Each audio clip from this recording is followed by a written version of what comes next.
قبل ما نبدأ صلي على النبي. وقصتنا النهاردة عن كائن شاطر في القتال بيتجمع مع أصحابه عشان يمسكوا المجرمين ويحققوا العدالة وياخد حق ابنه اللي في غيبوبة. فيا ترى هيقدر يهزم المجرمين ولا لأ؟ ده اللي نعرفه. بس لأول مرة تشوفني اشترك في القناة يا زميلي، وما تنساش اللايك والسبسكرايب والشير. ويلا نبدأ. قصتنا بتبدأ مع العصابة اللي بتوصل للمعبد ده واللي الكل بيترعب منها، بل بيكون اخد راهب صغير كمان ضربه ومش عاوز كبيرهم يقول اي حاجة، بل بيكون عاوز يمشيهم من المعبد ويحرقوا كمان وبيستقل بيهم علشان محدش يعرف يعاقبهم خالص. وفجأة بيكون في شخص بيخبط ورايحين عشان يجيبوه بيدوروا عليه ولسه مش عارفين اللي هيقابلوه اصلا، واللي بيوصل له مش بيسمع كلامه خالص، واما بيلمسه بيروح يطيره على طول وبيضربه وبيخلي الكل خايف. بس هنا بيروح لرئيسه وهو مضروب، والكائن ده بيكون بيكره القوة وان يجي على الضعفاء، ومن هنا بيظهر واللي بيكون اسمه كيم هاي وبيعرف رئيس العصابة باللي عمله، بس بيستقل بيه بشكل كبير.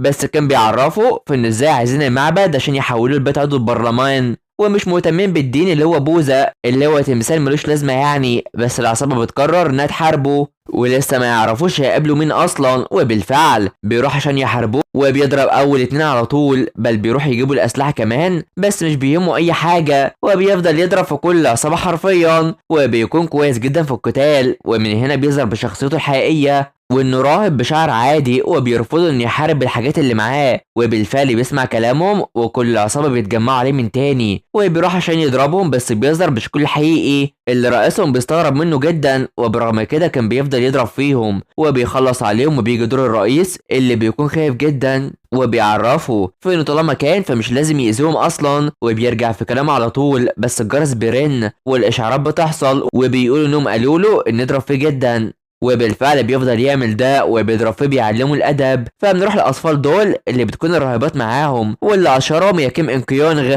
وبتفرح الاطفال وبتخليهم كويسين وبتديهم طعام كمان، في حين ان بيكون بيسمع اعترافات المذنبين بس بيكون رافضهم خالص. فنروح للمسؤول عن التوصيل واللي اسمه ساك اللي بيكون مسؤول عن عمال التوصيل دول، وده في منطقه قدام وبيديهم تعليمات كويسه. فنروح للمتجر ده مع اللي بيكون مسؤول عن المتجر، وبيعرف دوكو اللي بيفضل يزعق فيه علشان يهتم بعمله وبيستغرب من نفسه ما بيزعق كتير. فنروح لمحقق جوداي يونغ اللي بيحاول يستمتع بحياته شويه بس بيجوله في العمل، واللي بيكون هو قائد الفريق في قسم الشرطه، وبيحاول يحل المشاكل اللي موجوده في منطقه قدام اللي موجوده في سول اصلا. فنروح لمقابله مع الوفد الامريكي اللي بيسال عن المدعيه العامه بارك كيونغ سان، واللي بتكون رجعت من كوريا تاني علشان هي بتحن للوطن، واللي بتكون هي المره دي اساسا، وكل واحد بيعمل عمله بشكل كويس. فبيعدي الوقت مع العصابه اللي بيروح يشتكوا الشرطه علشان هو اتضرب، وبيحاول يتواصل مع مدعي متشول بس بيكون اتخلى عنهم، وكيم هاي بيضربه تاني وبيكونوا مستغربين منه جدا،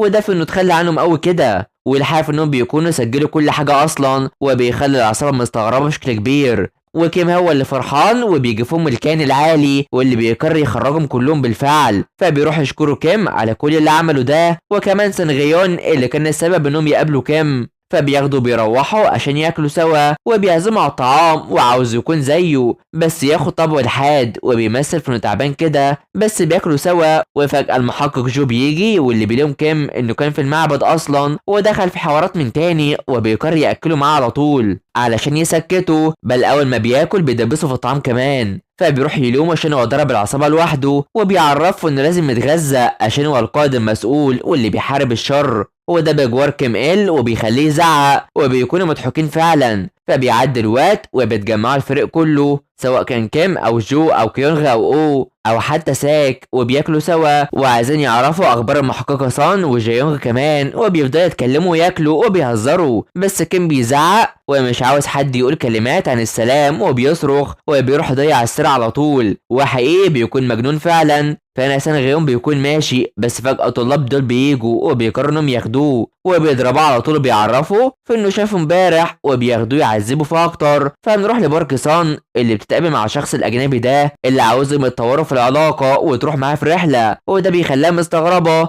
علشان عندهم لازم يقع في حبه الاول اصلا، وبتكون مش حابه تعمل ده خالص. ففي وسط ما هما بياكلوا الشرطه بتروح ليه عشان مطلوب القبض عليه بما انه غريب جدا، بس هو بيكون عنده خطه مختلفه وناوي يحاربهم، وهي بتكون معاه ومش عارفه تتصرف ازاي وخايفه اصلا وسط الضرب الكبير من الشرطه عليه كده. فبيبطلوا بيروح يهددهم بيها بدل ما يقتلها، وبيسمعوا كلامه وبيقرر يروح ويستخدمها عشان يهرب بيها، بس هي هنا بتروح تضربه على طول. ومن الواضح انه ما يعرفش انها محققه اصلا، وبتعرفوا انها من كوريا وما تعرفوش خالص، وبيروحوا ياخدوها عشان تعتقل. فبيحققوا معاها وبتنكر اي حاجه وبتقول في انها مدعيه عامه في كوريا، فازاي هتكون مع فرد من العصابه، وعاوز يفضل محتجزها لغايه ما يشوف التحقيقات، ومش بينفع معاهم اي تهديد خالص، وبتكون متضايقه ومش عارفه ايه الحظ النحس ده. فبنروح لكيم اللي بياخد العلاج بتاعه، وبيشوفوا انهم عايزينه في ندوه بما انه مشهور جدا. فبنروح لبوسان اللي بيكون فيها احتفالات كتيره، بس الشاب ده بيوصل واللي اسمه كيم ان سوك، وبيكون بيتاجر في المخدرات اصلا، في حين ان البنت دي واللي اسمها جيونغ بتكون عايزه تدخل هنا وهي محققه اصلا. بس الشرطه بتوصل وبتلاقي في ان ان سوك بيحاول قتل البنت دي، او بالتاكيد هو قتلها فعلا، وبياخدوه معاهم. فبياخدوا له المدعي العام دهيون اللي بيقرر يروح يحقق مع ان سوك،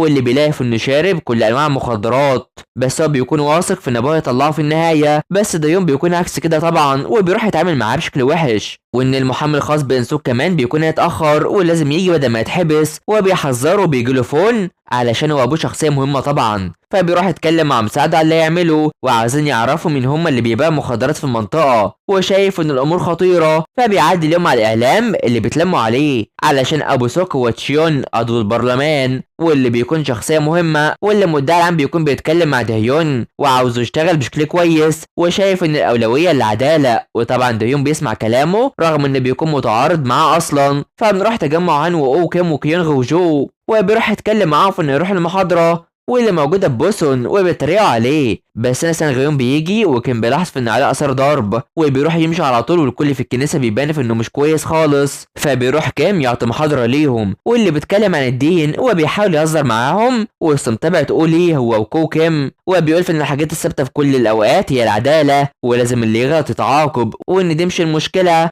علشان لازم المساواة تكون عند كل الناس. وبيكون متعصب بشكل كبير ومش عارف هو عمل كده ازاي، وبيخلص وبيروح يمشي. بس سان غيون بيغمى عليه والكل بيقلق طبعا، وبيتصلوا بالاسعاف عشان يفوقوه، وكان بيروح يشيله وبيجري بقى على طول. فبيروح يحاولوا يفوقوه على طول عشان يفوق شويه، وبيعملوا ده بالفعل علشان هو مصاب بالقلب اصلا، وامه بتكون حزينه على انها جابته مصاب، وبتروح الدكتور بيعرفها في انه في غيبوبه وممكن يطول فيها وبيصدم الكل، وامه بتبكي بشكل كبير، وكان بيزعل عليه وبيروح يتابعه، وبيفتكر وقت ما قابله لاول مره هو لسه طفل وكان معاه من وقتها، وبيكون كان معاه في كل اوقاته وبيهزر وبيلعب معاه كمان، وحزين جدا. بس جو بييجوا بيعرفوا فإن الدكتور عرفه في ان السبب اللي حصل هو انه اخد جرعه مخدرات، والكل بيتصدم من اللي سمعوه ده. فبيروحوا قسم الشرطه وعاوزين يعرفوا ايه اللي حصل في الليله اللي قبلها، وكان بيروح يعرفهم باللي يعملوه، وبيستغربوا انه عارف قوي كده. فبنروح لدهيون اللي بيشوف الاخبار ان في مخدرات انتشرت في منطقه جودام، وده خلى اشخاص كتير اتصابوا، وبيقرر يرن على رئيسه وعاوز يعرفه عن شخص مسؤول في سول. فبيجي فريق عشان ياخد قضيه المخدرات دي، وجو بيعرف وبيتضايق جدا عشان مش من حقهم